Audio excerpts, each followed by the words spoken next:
I also decided, because I got this new monitor, that I was going to go and play a bunch of games that I could not because I did not have a monitor. Hmm. So I checked out They Are Billions and Frostpunk back to back. They Are Billions, and there's another game that's like it called, I want to say it's called Last Stand. Last Stand. What's it called? It's Age of Darkness Final Stand. There are these games that are basically like, did you enjoy Warcraft or Starcraft base defense missions? Because Yeah. it's Yeah, I didn't mind it. I could, and tower defense is okay, depending on, how repetitive it gets. so They Are Billions is, do you just want to load into a map and play a Warcraft slash Starcraft style base defense mission that escalates infinitely, with pretty much the exact same controls, a more steampunk aesthetic. But there is a nice little twist, which is singular enemies, which would be a zombie in this case, hitting a residential building will immediately taint it and spawn like three more zombies. Okay. So it is absolutely the kind of thing where you have to lock it right the fuck down, because one getting in, just one, is enough to Mm. immediately spread through your whole base in like 15 seconds and just be like completely unmanageable and game over. It's a lot of fun. It's very difficult. There Are Billions is very tough. And Title I again? started with the They Are Billions. They Are Billions. Okay. And I started with the campaign only to be told that the campaign was added as the last update and is actually terrible. And actually the main game is the just launch into a map roguelike kind of thing. It's pretty good. I wouldn't say it's the best, but it's pretty good. What's much better, and what I would recommend to anybody who likes any kind of like city manager, is Frostpunk. Frostpunk is fucking awesome. Question. Ask away. Did you have a week where you had no plan and you asked the world what other people are up to and what good Steam games are out to check out? So here's a fun secret. Because Here's a it fun sounds that secret. you had that kind of week. Here's a fun secret. I did have that week, and what I do is I go, "Hey everybody, what do you guys want to see?" And everybody gives me 90 to 200 terrible suggestions, and then I ignore every single one of them to just play shit that was not mentioned at all. Okay.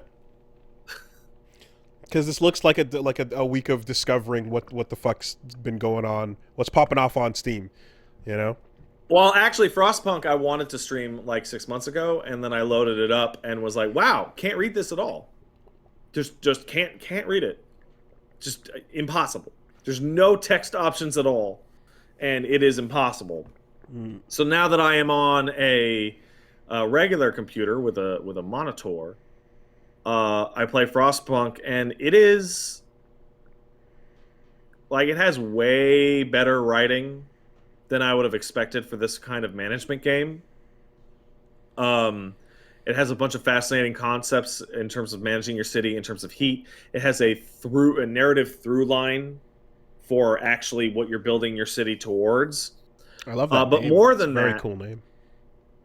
more than that, the idea is like, well, it's global cooling and everything's fucked, and there's the one generator that you have that is coal powered that makes heat, and just figure it out, which leads to me like screaming at my monitor that I don't care that you're hungry or homeless. If you just salvaged wood faster, we'd be able to build tents for you. And in order to, effectively manage that, I'm going to use my legal system to enact emergency shifts, which is another 24-hour shift that I'm going to turn on at the wood piling plant so that you guys can get more wood to build yourselves some fucking tents so that you're not homeless. And then when that runs out, they're mad. They don't want so many emergency shifts because I used 3 in a row. So I go, okay, I promise no more emergency shifts, But then I realized that I can spec into child labor, Oh. which enables the 25 children that are currently just eating food in the plant in the settlement to also go work the safe jobs. Mm-hmm. And then a kid gets injured at the factory, Yeah, and well, you know.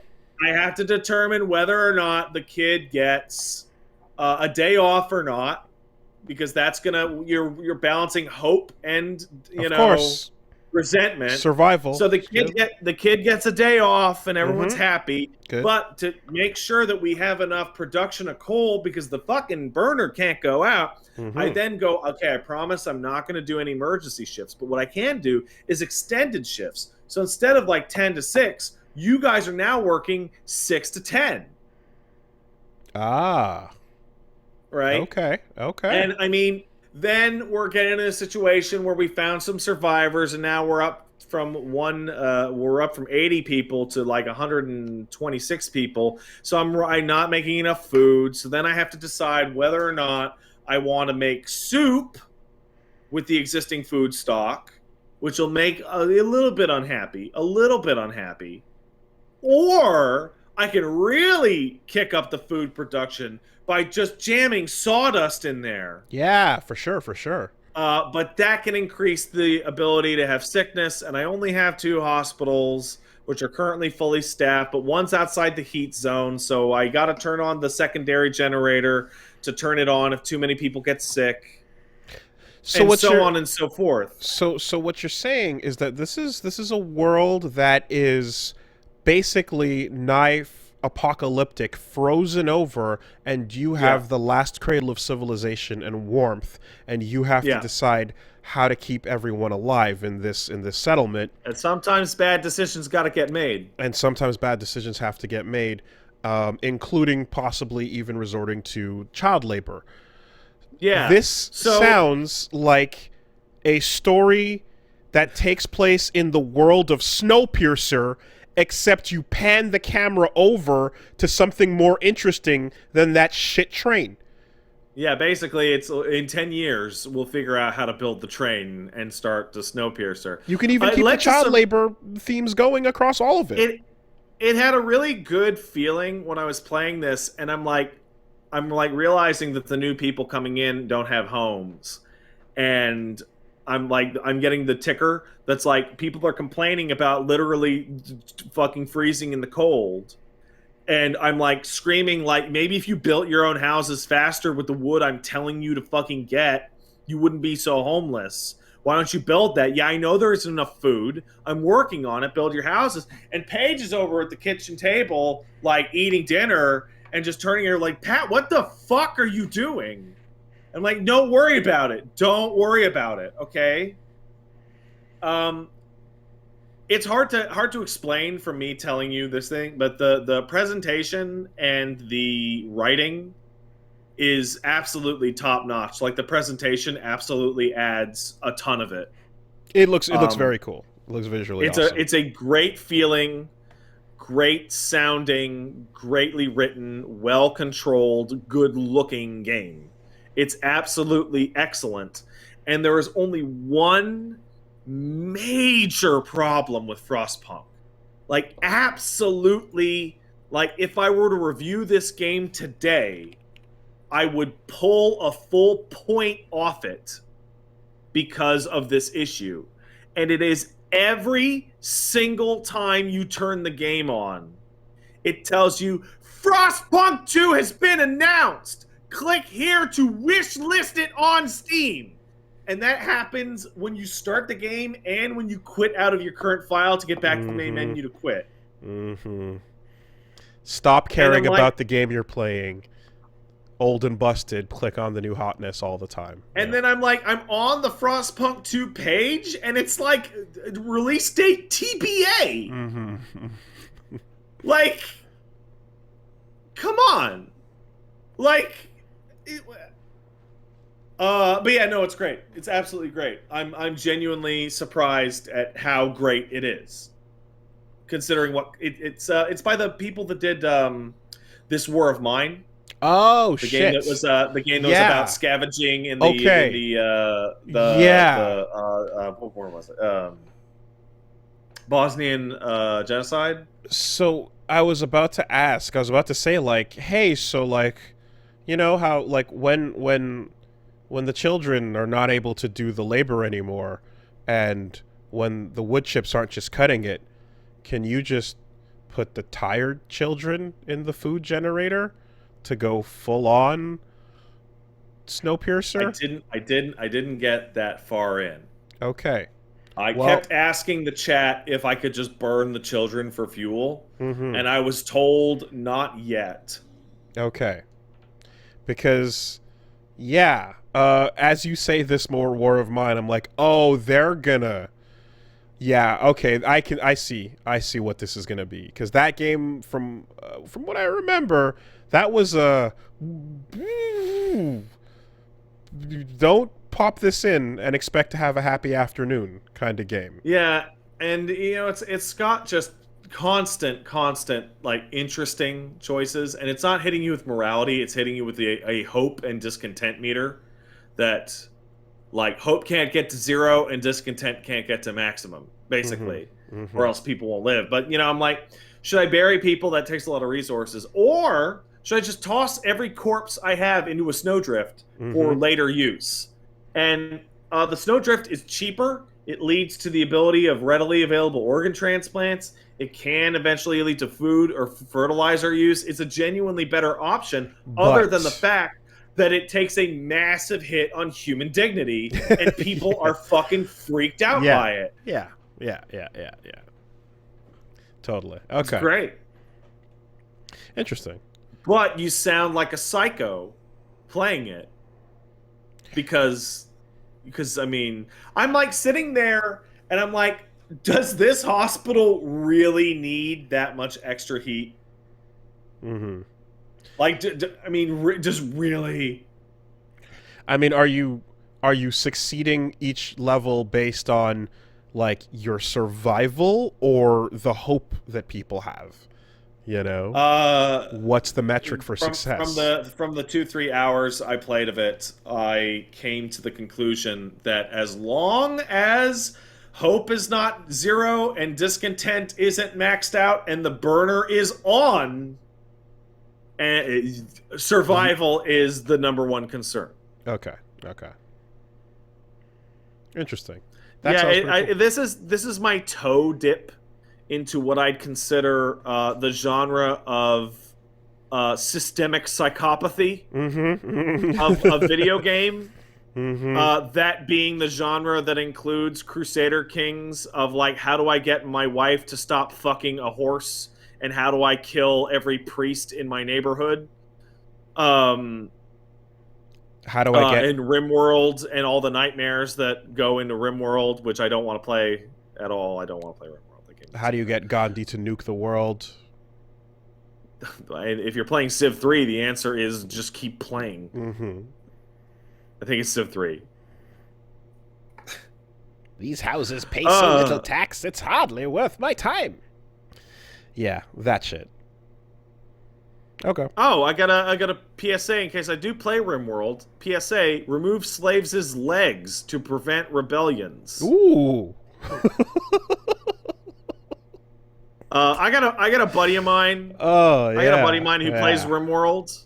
And he loves to play RimWorld. And the way that I have been described to RimWorld is that it is Dwarf Fortress that you can actually play if you're a human, because it has like buttons and an interface and graphics. So I don't know how much of this is going to be present, but I hope some of that genre is properly explored in Pal World when that shit drops, because I don't know about that. a little bit of that, like the factory shots, and then the insanity of like them falling off the production line and shit.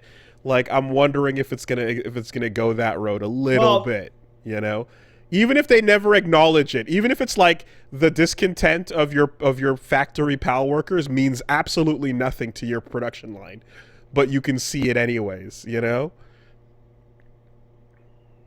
Anyway, I should play Crusader Kings now that I have a monitor. Do Cool. you know that Crusader Kings works on a timer? I don't know much about it. So it's like it's a grand strategy game in which you're dealing with marriages and alliances and all that shit. But it's working on a yearly timer that's just ticking forward, and events just happen. Like it's not turns. It's real time. Well, not not real time as in like mirrors the Well, real no, world. not real But time. yeah, okay. But like it you just progresses play forward. it over time. It's Yeah. it's like the Final Fantasy VI ATB of grand strategy games. Huh. So you just have to make your decisions quickly because the world is turning. As Now you I'm play. sure there's a pause, which is actually a feature that almost every game I've mentioned has, which is weird to say. Yeah. But man, hey, Willie, did you like Warcraft 3? It was too much. I couldn't handle it. I stopped. Right?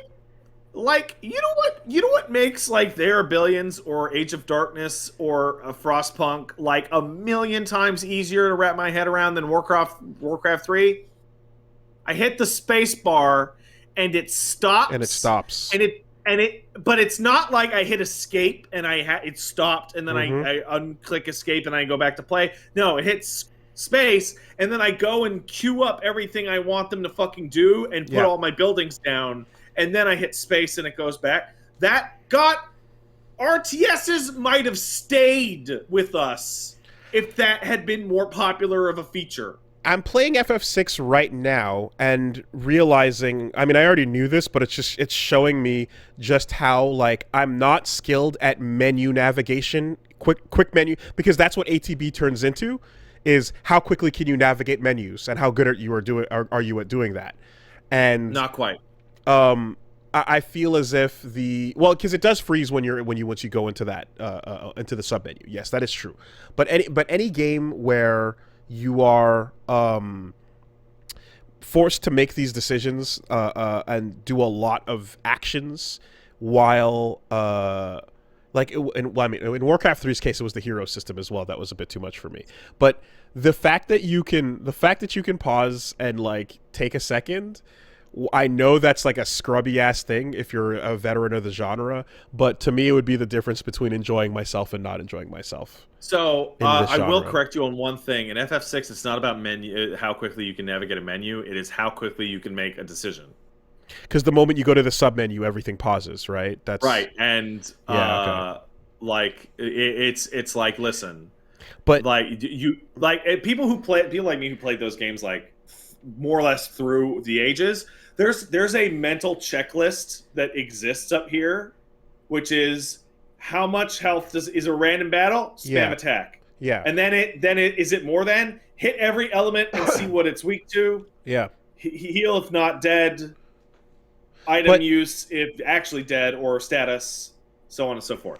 But not every like while the enemy's turn is on pause when you go into a sub menu, anything that has a timer, like a haste, stop, trance, any of these abilities that are real in-game time, do continue while you're in that sub menu, which means you actually still need to hurry up if you're using like things that are time based. So like the real time shit is not like the stuff that has real world seconds don't slow down just because you're inside of an attack, you know.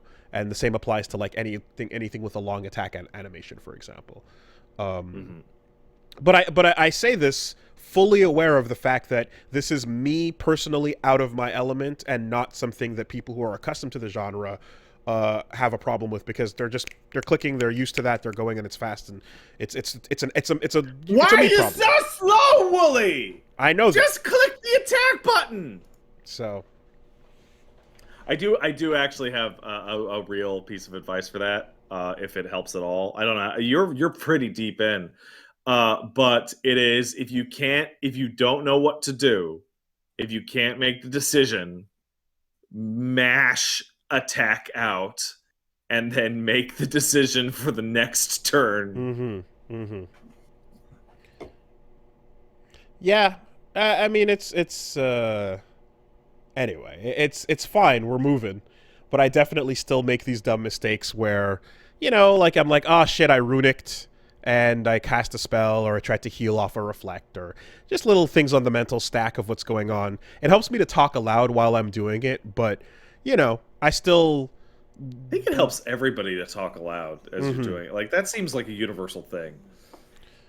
But yeah, and I still like make mistakes and have misunderstandings about things. Like something that's come up a couple times is the like magic non-elemental damage versus elemental magic damage versus physical damage versus what, you know, the categorizations of that stuff, and you know, anyway, whatever. I've gotten a ton of shit over my misunderstandings of that stuff and everything. But I do much prefer, and the games where it's purely turn-based that you're describing here, and it really is just all about your setup and your strategy, they become addictive to me. I not only play them, but I fall into them and lose days of my life into the Breach, in what was the other one? Fights in Tight Spaces, you know, all of that is like, I personally, I don't just have more fun. Like, I will love it if I have that aspect to it. Hey, you want to play a game of Civ? Strategize. Yeah, because you're describing that, and I'm like, everybody likes Civ. Nobody fucking doesn't like Civ. And I mean, you know, and the setting, of course, is a big part of it too. The frozen worlds keep everyone alive setting is pretty fucking cool sounding. That's an interesting premise to go into. But yeah, anyway, shout outs to the pause button. By the way, that's a legitimate offer. If you want to ruin your Saturday by trying to figure out if we can play a full game of Civ in a single day, fucking hit me up. I will do that. Which one? I fucking love 6. Or, yeah, 6. I know everyone's going to scream at us and say 5. I don't care. The last time I played it was on my cousin's computer, like, probably in 1997. Great! I'm just terrible at Civ. Okay. I'm terrible at it. Okay.